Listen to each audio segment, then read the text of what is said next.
প্রিয় দর্শক, আন্তর্জাতিক একটা কঠিন সংবাদ। ডোনাল্ড ট্রাম্পের উপরে আবারও গুলি ছোড়া হয়েছে আজকে এই মুহূর্তে। আমি প্রথম আলোতে ব্রেকিং নিউজটি আপনাদের সামনে তুলে ধরছি। ট্রাম্পের গল্ফের মাঠেই গুলি, অস্ত্রসহ একজন আটক। বিস্তারিত যা লিখেছে, যুক্তরাজ্যের ফ্লোরিডা অঙ্গরাজ্যের পাম বিচ এলাকায় গুলি চালানোর ঘটনাটি ঘটেছে ডোনাল্ড ট্রাম্পের মালিকানাধীন গল্ফ মাঠেই।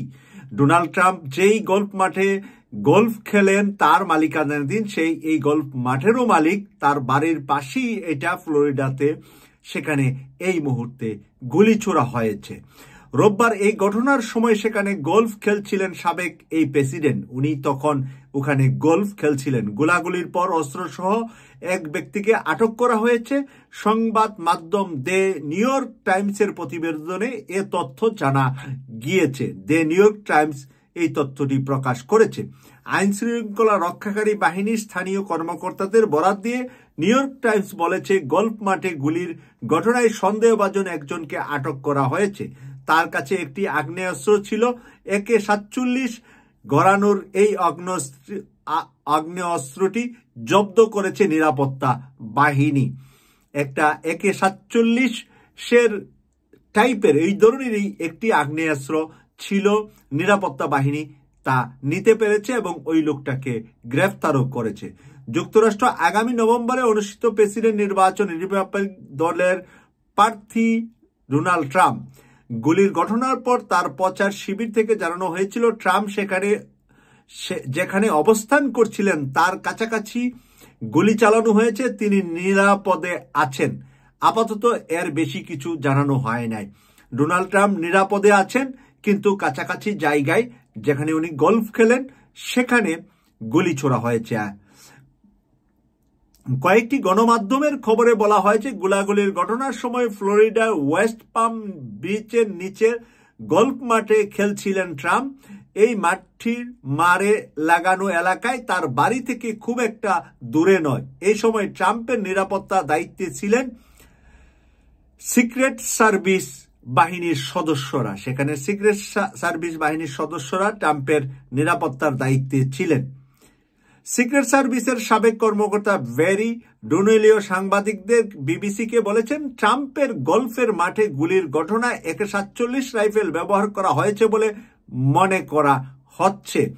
এই বন্দুকের গুলি বেশ শক্তিশালী। বন্দুকটি দিয়ে 800 মিটার দূরে লক্ষ্যবস্তু আঘাত হানা যায়।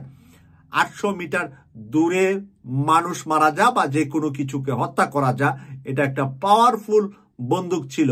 এদিকে গুলির ঘটনা তদন্ত সম্পর্কে জানাশোনা আছে এমন কয়েকটি সূত্র সংবাদ মাধ্যম CBS-কে জানিয়েছেন। আটক ব্যক্তি ট্রাম্পের গল্ফের মাঠের দিকে বন্দুক তাক করেছিলেন। এ সময় তার দিকে গুলি চালায় সিক্রেট সার্ভিসের সদস্যরা। তখন ওই ব্যক্তি পালানোর চেষ্টা করেন। এরপর তাকে আটক করা হয়। প্রিয় দর্শক, চোরের উপরে আরো বড় কিছু থাকে। সে যখন গুলির জন্য তাক করবে তখন তার সিক্রেট সার্ভিস, আমেরিকার সিক্রেট সার্ভিস তাকে উল্টা গুলি মারছে। তখন সে পালিয়ে যাচ্ছিলেন। গুলির ঘটনার পর যুক্তরাষ্ট্রের ভাইস প্রেসিডেন্ট এবং নির্বাচনে ট্রাম্পের প্রতিদ্বন্দ্বী ডেমোক্রেটিক দলের প্রার্থী কমলা হ্যারিস একটি বিবৃতি দিয়েছেন। সামাজিক যোগাযোগ মাধ্যমে এক্সে দেওয়া ওই বিবৃতি তিনি বলেন, তিনি ট্রাম্প নিরাপত্তায় আছেন জেনে আমি খুশি।